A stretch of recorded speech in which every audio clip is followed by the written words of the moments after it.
अब आपके board exam के अंदर बहुत ही कम टाइम बचा हुआ है। ये गलती करना आपको अभी के अभी बंद करना पड़ेगा, क्योंकि इस गलती की वजह से अगर आप 90 प्लस वाले स्टूडेंट हैं तो आप 75 भी स्कोर नहीं कर पाओगे, क्योंकि ये जो लास्ट का टाइम है ये बहुत ज्यादा इंपॉर्टेंट है। इसमें आपको पता होना चाहिए कि आप अपना टाइम कहां पर दे रहे हो, क्या उस टॉपिक से एग्जाम के अंदर क्वेश्चन आएंगे या फिर नहीं आएंगे। क्योंकि आज मैं आपको क्लियरली बताने वाला हूं कि कौन से चैप्टर आपको नहीं पढ़ने हैं, कौन से टॉपिक आपको नहीं पढ़ने हैं, क्योंकि उनके अंदर आपका टाइम ज्यादा वेस्ट होगा और इस टाइम पर आपका टाइम बहुत ज्यादा वैल्यूएबल है। तो आपको ऐसी जगह पर अपने दिमाग को लगाना है जहां से कि आपको मैक्सिमम रिजल्ट मिल पाए। तो बिना टाइम वेस्ट किए हम लोग सीधा पॉइंट के ऊपर आते हैं। इससे पहले कि मैं आप लोगों को बताऊं कि आपको क्या करना है, सबसे पहले ये समझिए कि आपको ये जो 4 चीजें मैं बता रहा हूं ये तो बिल्कुल भी नहीं करनी, क्योंकि अगर आप ये करोगे तो आपका टाइम बहुत ज्यादा वेस्ट होगा। सबसे पहला है, आप लोगों को टफ क्वेश्चंस करने की आदत पड़ी हुई है। आप लोगों ने क्या कर रखा है कि भैया सबसे ज्यादा टफ क्वेश्चंस के पीछे पड़े हुए हो कि भैया कोई भी टफ क्वेश्चन कर ले। नहीं यार, ये करने की जरूरत नहीं है। सबसे पहली प्रायोरिटी होनी चाहिए आपकी एनसीईआरटी। एनसीईआरटी के अलावा आपको कुछ भी नहीं करना। आपको एक अच्छे सैंपल पेपर की जरूरत है जिसके अंदर कि आपके लेवल के क्वेश्चंस हो जो कि एग्जाम में पूछे जाए। तो इसके लिए मेरे पास में आप लोगों के लिए है फिजिक्स वाला की तरफ से 15 सैंपल पेपर्स। अभी आप लोगों को ये जो सैंपल पेपर इनमें बहुत सारी चीजें देखने को मिलेगी। सबसे पहला तो ये है कि इसमें जो भी एडेड कॉम्पिटेंसी बेस्ड क्वेश्चन है इस साल के, वो इस क्वेश्चन बैंक में एडेड है। अब इस क्वेश्चन बैंक में आपको क्या मिलेगा, सबसे पहले जैसे कि होने को तो क्वेश्चन बैंक है, लेकिन उससे पहले क्या है, आप लोगों को यहां पर मिलने वाली है चीट शीट, जिसके अंदर कि आपको कंप्लीट फ्लो डायग्राम के साथ में हर एक चीज को अच्छे तरीके से समझाया गया है ताकि आप लोगों का एग्जाम से पहले रिवीजन हो पाए। और उसी के साथ में आपको यहां पर एक क्यूआर कोड भी गिवन है जिसमें कि आप लोग वन शॉट वीडियो बहुत ही ज्यादा आराम से देख सकते हो। तो भैया बहुत एक इंपॉर्टेंट चीज होती है, हर एक चैप्टर का आपको यहां पर एक्सप्लेनेशन मिलता है। फिर उसके बाद में ये तो हो गया, लेकिन अब क्वेश्चंस कैसे आएंगे, तो उसके लिए भी यहां पर इन्होंने एनालाइज किया है 100 most probable questions find out करे हुए हैं जो कि सीबीएसई के अंदर बार बार पूछे जाते हैं। जैसे कि आप ये देख रहे हो कि मोस्ट रिपीटेड क्वेश्चंस इन्होंने यहां पर कर दिए हैं कि स्टूडेंट इन क्वेश्चंस को मिस ना करे, क्योंकि ये इंपॉर्टेंट क्वेश्चंस होते हैं, एज इट इज एग्जाम में आ जाते हैं। तो ये आपको मिस नहीं करना। उसी के साथ में ये 2 चीजें मिलती हैं। इसके बाद में आपको सैंपल पेपर मिलते हैं जो कि है यहां पर आप लोगों को इस साल का जो सीबीएसई का जो सैंपल पेपर है 2024 में जो अभी रिलीज हुआ था वो भी आप लोगों को मिलेगा। इसका आपको कंप्लीट सॉल्यूशन मिलेगा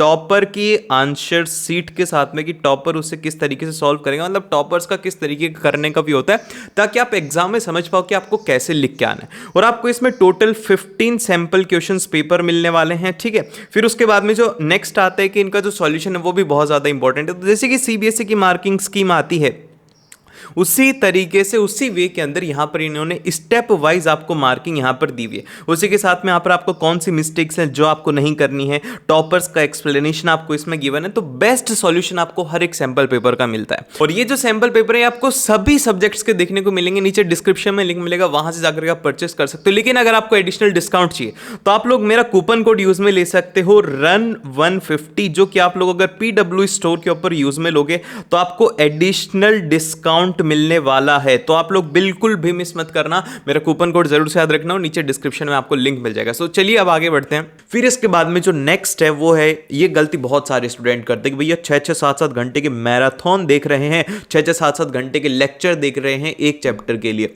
तो देखो भाई मेरी बात ध्यान से समझो, आपके पास में सिलेबस है बहुत सारा। अगर आप हर एक चैप्टर को 7 से 8 घंटे दोगे वीडियोस देखने में, उसके बाद आपको उसके क्वेश्चंस भी करने हैं, आपको पीवाईक्यूज भी करने हैं, तो आपका 1 से 2 दिन उसके अंदर चला जाएगा। तो क्या इससे आपको एग्जाम के अंदर बेनिफिट होगा? नहीं होगा। तो क्या आपको इससे एग्जाम के अंदर बेनिफिट होगा? इससे आपको एग्जाम में 0% बेनिफिट होगा। तो कोशिश ये करनी है कि आपको 6 से 7 घंटे की मैराथन देखने की बजाय 1 घंटे का लेक्चर देखना है, वो भी वन शॉट का। आपको यूट्यूब पर बहुत सारे लेक्चर मिल जाएंगे, मेरे लेक्चर मिल जाएंगे। जैसे कि अगर आपको कोई भी चैप्टर नहीं मिल रहा, आप सिंपल से लिख दो इलेक्ट्रिसिटी बाय सक्सेस का रनवे, तो आपको जो शॉर्ट नोट्स होते हैं ना, वो मैंने सभी के प्रोवाइड करवा रखे हैं। तो हर एक सब्जेक्ट के आपको यहां पर मिल जाएंगे। तो इसीलिए अपना टाइम सेव करो और इन मैराथन के अंदर आपको अपना टाइम वेस्ट नहीं करना है। फिर इसके बाद में जो नेक्स्ट है, ये सबसे बड़ी गलती है, सारे स्टूडेंट इसको अभी भी कर रहे हैं कि राइटिंग प्रैक्टिस नहीं कर रहे। भाई भैया लिखने में जोर आ रहा है, लिखने में हमारा टाइम वेस्ट हो जाएगा। तो ये बात मेरी ध्यान से सुनो, अगर लिखोगे नहीं तो एग्जाम के अंदर पेपर कंप्लीट नहीं होगा। और कितना भी पढ़ लो, अगर एग्जाम नहीं दे पाए तो नंबर कहां से आएंगे। तो इसीलिए अभी के अभी अपनी राइटिंग प्रैक्टिस स्टार्ट कर दो, लिखना चालू कर दो, ताकि आपका हाथ को आदत पड़ जाए। ये ना हो कि 3 घंटे जाकर के देख रहे हो हाथ दुखने लग गया, पेपर भी कंप्लीट नहीं हो रहा। ठीक है, तो ये गलती नहीं करनी है, आपको राइटिंग प्रैक्टिस अपनी प्रॉपर मेंटेन रखनी है। फिर इसके बाद में ये बात बहुत ज़्यादा इंपॉर्टेंट है कि अब आपको सब कुछ नहीं पढ़ना है, सब कुछ पढ़ने की ज़रूरत नहीं है, क्योंकि सारे सिलेबस से क्वेश्चन नहीं आते हैं। आप लोगों का जो 20% एफर्ट्स है वो आपका 80% रिजल्ट डिसाइड करता है। क्योंकि देखो, साइंस के अंदर कुछ ऐसे भी चैप्टर हैं जिनसे कि ज़्यादा क्वेश्चन आते हैं, साइंस के अंदर ऐसे भी चैप्टर हैं जो कि लेंथी भी बहुत हैं लेकिन उनसे क्वेश्चंस कम आते हैं as compare to other chapter.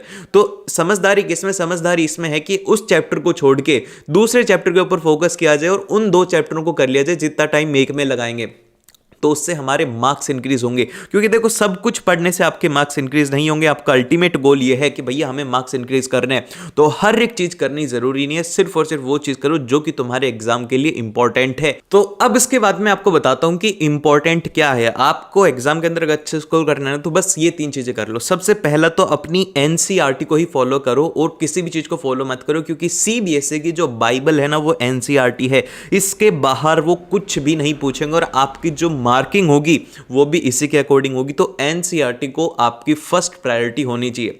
फिर इसके बाद में सेकंड जो है वो है एनसीईआरटी क्वेश्चंस। अब स्टूडेंट क्या करते हैं, सबसे बड़ी मिस्टेक यही तो करते हैं कि टेक्स्ट बुक के जो प्रीवियस वाले क्वेश्चंस होते हैं उनको इग्नोर कर देते हैं, और कई बार ऐसा होता है कि एज इट इज एनसीईआरटी के क्वेश्चंस एग्जाम के अंदर आ जाएंगे, तो उस टाइम पर लगेगा कि काश मैं पढ़ लेता। तो ये ना हो, तो इसीलिए ध्यान रखना है कि एनसीईआरटी क्वेश्चंस करना बहुत ज्यादा जरूरी है, खास करके साइंस के अंदर इन टेक्स्ट वाले क्वेश्चन भी इसमें इंपॉर्टेंट है।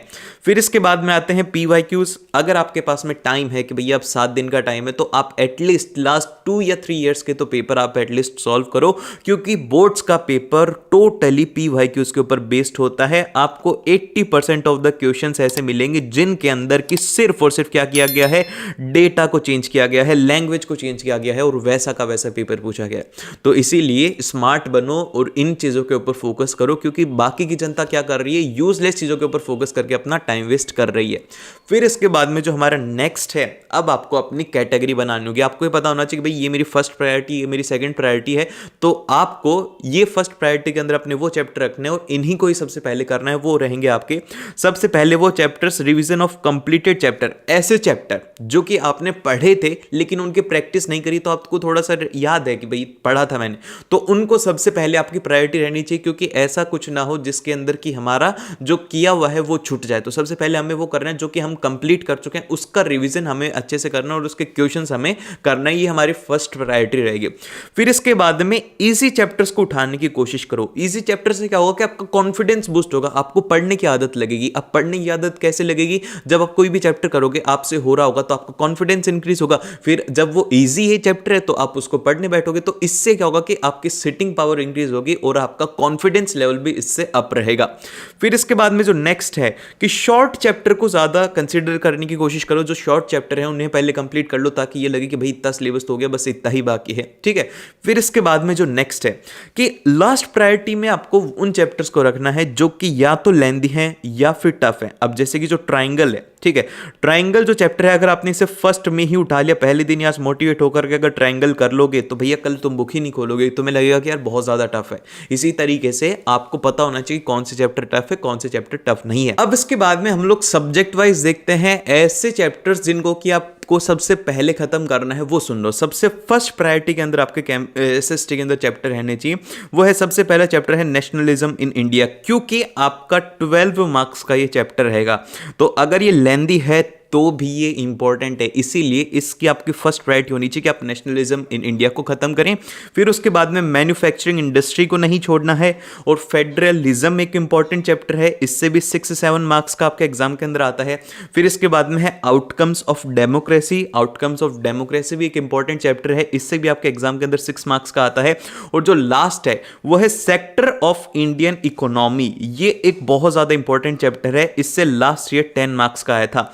तो अगर आप सिर्फ और सिर्फ ये चैप्टर कर लेते हो ना, 4 से 5 चैप्टर, तो आपके एग्जाम के अंदर तो 40 मार्क्स तो इन चैप्टर से ही बन जाएंगे। इतने ज्यादा इंपॉर्टेंट चैप्टर हैं, तो ये फर्स्ट प्रायोरिटी रहनी चाहिए। अगर आपने नहीं किया है तो सबसे पहले ये जो 5 चैप्टर है ना, इनको कंप्लीट करो, क्योंकि इन सभी से एटलीस्ट 8 से 9 नंबर का एग्जाम के अंदर आता ही आता है। 10 नंबर का आपके एग्जाम के अंदर नेशनलिज्म इन इंडिया से आएगा, सेक्टर ऑफ इंडियन इकोनॉमी से 8-9 नंबर का आता है, आउटकम्स ऑफ डेमोक्रेसी से 5-6 नंबर का। तो इस तरीके से ये एक इंपॉर्टेंट चैप्टर है हैं आपके एसएस। अब इसके बाद में लास्ट प्रायोरिटी में आपको उन चैप्टर्स को रखना है जो कि लेंथी बहुत हैं। अब जैसे कि print culture and modern world, अगर इसकी बात करें तो इससे आपके एग्जाम के अंदर बस 3 मार्क का क्वेश्चन आया था, और उसमें से भी एक लास्ट ईयर में एक एमसीक्यू जो था वो था आप लोगों का पिक्चर बेस्ड था। तो अब ये 3 नंबर का लिए आपको इतना बड़ा चैप्टर पढ़ना बहुत ज्यादा बड़ा है, इसको याद रखने में ना दिमाग की दही हो जाती है, इसीलिए इसको आप छोड़ सकते हो, अगर टाइम रहे तो इसे कर लेना। फिर उसके बाद में नेक्स्ट है नेशनलिज्म इन यूरोप। अब ये जो नेशनलिज्म इन यूरोप है ना यार, ये बड़ा बहुत है, इसको याद रखने में ना स्टूडेंट्स की हालत खराब हो जाएगी, और इसका भी वेटेज वही 3 से 4 मार्क्स का है। फिर इसके बाद में है जेंडर एंड रिलीजन, इससे तो लास्ट 5 सालों के अंदर बस 2 नंबर के क्वेश्चन आते हैं, 2 एमसीक्यू आते हैं, और इतना बड़ा ये चैप्टर है। एमसीक्यू तो कई बार हम अगर ऊपर ऊपर से भी रीडिंग करेंगे ना लास्ट ईयर के एमसीक्यू, तो भी हम उसे कर लेंगे। तो लास्ट आपको प्रेफरेंस के अंदर रखना है, आपको इसके क्या करना है, सिर्फ और सिर्फ एमसीक्यू की आपको प्रैक्टिस करनी है, ठीक है। इससे ज्यादा लॉन्ग आंसर या फिर शॉर्ट आंसर नहीं आते। फिर इसके बाद में आता है forest and wild life resources and water resources. अब इन दोनों चैप्टर के अंदर क्या होता है, ये जो दोनों चैप्टर है इसमें से कंफर्म नहीं होता कि किस चैप्टर से कितना वेटेज आएगा। अब कई बार ये होता है कि फॉरेस्ट एंड वाइल्ड लाइफ से आपका अगर 5 मार्क्स का आ रहा है तो यहां पर वाटर रिसोर्स से 1 नंबर का क्वेश्चन आ जाएगा, और अगर ये फॉरेस्ट एंड वाइल्ड लाइफ की जगह पर 1 नंबर का क्वेश्चन आ रहा है तो इससे 5 नंबर का क्वेश्चन आ जाएगा। तो इसमें पता नहीं, इन दोनों का वेटेज अनसर्टेन है। तो अगर आपके पास में टाइम हो तो ही आप इसे करना, वाटर रिसोर्सेज के अंदर आप मैप बेस्ड को कर सकते हो, ठीक है। तो ये हो गए हमारे लास्ट प्रायोरिटी वाले चैप्टर्स। अब इसके बाद में चलते हैं साइंस के वो चैप्टर जो कि सबसे पहले हमें कंप्लीट करने हैं। उसमें आएगा पहला चैप्टर है, वो है आपका आवर एनवायरनमेंट। अब ये जो चैप्टर है ना, इसका वेटेज आपको पता है कितना एग्जाम के अंदर, इसका है 6 मार्क्स का, ठीक है। बहुत ही छोटा सा चैप्टर है, 1 घंटा भी नहीं लगेगा आपको खत्म करने में, ये 6 मार्क का आएगा। फिर उसके बाद में एसिड बेसिस एंड सॉल्ट, ये भी आपके एग्जाम के अंदर 8 मार्क्स का आने वाला है, इससे 8 मार्क्स के क्वेश्चन आए थे लास्ट ईयर। फिर इसके बाद में आता है आपका लाइफ प्रोसेस। जो लाइफ प्रोसेस है ना, लाइफ प्रोसेस से आपके एग्जाम के अंदर 10 नंबर के क्वेश्चन आएंगे। देख रहे हो कितने ज्यादा हैवी वेटेज वाले, तो इनको आपको फर्स्टली कंप्लीट करना, अगर नहीं किए तो इन्हें करो। फिर उसके बाद में रिप्रोडक्शन है, रिप्रोडक्शन भी आपका 10 मार्क्स के अंदर इंपॉर्टेंट क्वेश्चन रहेंगे। और magnetic effect of electric current, इससे आपका 6 या फिर 8 मार्क्स के क्वेश्चन आते हैं। तो देख रहे हो कितने ज्यादा हाई वेटेज वाले चैप्टर्स हैं। तो इनकी कोशिश करो कि इन चैप्टर को पहले करो, ताकि आपको कॉन्फिडेंस आए, और जब आप सैंपल पेपर करोगे तो आपको लगेगा कि यार क्वेश्चंस तो मेजरली इन्हीं टॉपिक्स हैं, तो इन्हीं टॉपिक को सबसे पहले खत्म करने की कोशिश करो। फिर उसके बाद में आते हैं नेक्स्ट, जो लास्ट में हमें करने हैं वो है कंट्रोल एंड कोऑर्डिनेशन। बहुत बड़ा चैप्टर है, इससे एग्जाम के अंदर बस 3 नंबर के क्वेश्चन आए थे लास्ट ईयर। तो आपकी समझदारी इसी में रहेगी कि इसको छोड़ करके आप किसी और चीज के ऊपर फोकस करो। फिर उसके बाद में नेक्स्ट आता है इलेक्ट्रिसिटी के न्यूमेरिकल्स। इलेक्ट्रिसिटी के बच्चे बहुत न्यूमेरिकल से बहुत ज्यादा डरते कि भैया न्यूमेरिकल्स कैसे आएंगे, हम कैसे करेंगे। तो देखो मेरी बात, एग्जाम के अंदर न्यूमेरिकल्स का ज्यादा वेटेज नहीं होता, 1 से 2 क्वेश्चन आते हैं बस, एक 3 मार्क के अंदर आता है और एक 1 मार्क के अंदर आता है, और आप उसके लिए ज्यादा डरो मत। एटलीस्ट अपनी थ्योरी को पक्की कर लो, न्यूमेरिकल्स के लिए PYQ सॉल्व कर लो। अगर आप उसे कर पा रहे हो तो आप एग्जाम के अंदर भी बड़ी ही आसानी से कर सकते हैं। फिर इसके बाद में जो नेक्स्ट चैप्टर है वो है हमारा कार्बन एंड इट्स कंपाउंड। इसने तो बच्चों को इतना ज्यादा डरा रखा है, इतना बड़ा चैप्टर है ये, इसको करने के लिए ना आपको 10 घंटे का टाइम लग जाएगा, 10 घंटे को। एग्जाम में क्वेश्चन कितने आते हैं, बस 4 मार्क का आएगा, जिसमें से 2 MCQ आएंगे और एक शॉर्ट आंसर टाइप क्वेश्चन आ जाएगा, या फिर 3 मार्क का आ जाएगा। ये इसका वेटेज है। फिर इसके बाद में जो नेक्स्ट है लाइट के न्यूमेरिकल्स। लाइट में जो न्यूमेरिकल्स हैं बहुत आप लोगों के, जैसे कि आपने देखा होगा रिफ्रैक्टिव इंडेक्स के न्यूमेरिकल्स, पावर ऑफ लेंस के, तो ये न्यूमेरिकल्स थोड़े इंपॉर्टेंट हैं, इनको देख लेना, क्योंकि कई बार सीधे एग्जाम के अंदर आ जाते हैं। और इनके न्यूमेरिकल में अपना टाइम वेस्ट नहीं करना है और डीमोटिवेट नहीं होना अगर न्यूमेरिकल्स नहीं हो रहे हैं तो। और फिर इसके बाद में जो नेक्स्ट है हमारे पास में वो है मैथमेटिक्स। अब देखो मैथमेटिक्स के अंदर है ना, फर्स्ट प्रायोरिटी में आपको रखने सबसे इंपॉर्टेंट चैप्टर जो कि है हमारे स्टैटिस्टिक्स एंड प्रोबेबिलिटी, जो कि मुझे चांसेस पता है 100% पता है कि मैक्सिमम स्टूडेंट ने इसे नहीं कर रखा। तो इसका वेटेज आपको मैं बताता हूं, इससे 13 से 14 मार्क्स का क्वेश्चन आएंगे आपके एग्जाम के अंदर, 13 से 14 मार्क्स। और इसके बाद में रियल नंबर्स हो गया, पेयर ऑफ लीनियर इक्वेशन हो गया, इन दोनों से हर साल 6-6 नंबर के क्वेश्चन आते हैं, 12 नंबर ये हो गए, ठीक है। फिर उसके बाद में अर्थमेटिक प्रोग्रेशन, इससे आप लोगों के हर साल 5 मार्क्स का क्वेश्चन आता है। फॉर्मूला बेस्ड आएगा, अर्थमेटिक प्रोग्रेशन में ज्यादा कुछ नहीं आएगा, सिंपल फॉर्मूला बेस्ड आएंगे, जैसे एनसीईआरटी के पीछे वाले क्वेश्चन से वैसे ही आने वाले हैं। तो समझ रहे हो इतना ज्यादा वेटेज है। फिर लास्ट के अंदर है एप्लीकेशन ऑफ ट्रिग्नोमेट्री। जितना ट्रिग्नोमेट्री का वेटेज है उतना ही इसका भी वेटेज है, इससे भी आपको 6 मार्क्स के क्वेश्चन देखने को मिलेंगे। तो ये आपकी फर्स्ट प्रायोरिटी होनी चाहिए, क्योंकि ये हैं सबसे ज़्यादा वेटेज वाले चैप्टर जो कि आपकी फर्स्ट प्रायोरिटी होनी चाहिए। फिर इसके बाद में जो नेक्स्ट आता है वो आता है आपके लास्ट प्रायोरिटी चैप्टर्स, जो कि आपको लास्ट में ही करने हैं। अगर आपने नहीं किए हैं तो कोशिश करना कि आप इसे लास्ट में करें। जैसे कि ट्राइंगल्स हो गया, अगर आप ट्राइंगल को पहले दिन लेके बैठोगे आप मैथ्स को पढ़ोगे नहीं। ट्रिग्नोमेट्री हो गया, one of the toughest student को लगता है, जिससे सबसे ज़्यादा डर लगता है वो है ट्रिग्नोमेट्री, तो इसको आपको अवॉइड करना है। अगर नहीं किया है लास्ट के लिए आप इसे रखेंगे। और सरफेस एरिया एंड वॉल्यूम आप इसे भी लास्ट के लिए रखेंगे, क्योंकि ये जो चैप्टर है ये टाइम कंज्यूमिंग है और इसके अंदर फॉर्मूलाज हैं जो कि स्टूडेंट को डराते हैं। ठीक है, तो ये 3 चैप्टर आपको लास्ट प्रायोरिटी में रखने हैं। फिर इसके बाद में जो नेक्स्ट आता है हिंदी और इंग्लिश के लिए हमें क्या करना है। हिंदी और इंग्लिश के लिए आपको सबसे फर्स्ट जो है आपकी प्रायोरिटी होनी चाहिए एनसीईआरटी के क्वेश्चंस। उसमें से आपको जो लॉन्ग आंसर वाले क्वेश्चंस है उसमें से आप कीवर्ड निकालो और उससे करने की कोशिश करो। राइटिंग प्रैक्टिस इन दोनों में बहुत ज़्यादा इंपॉर्टेंट रहेगी, खास करके जिन भी स्टूडेंट के हिंदी है या फिर संस्कृत है, अपनी राइटिंग प्रैक्टिस को मेंटेन करके रखना, क्योंकि एग्जाम में पेपर छूटेगा। ठीक है, ये रियलिटी है, बहुत सारे स्टूडेंट का छूटेगा, फर्स्ट पेपर ही हिंदी का, इसीलिए राइटिंग प्रैक्टिस आपको अपनी कंटिन्यू रखनी है।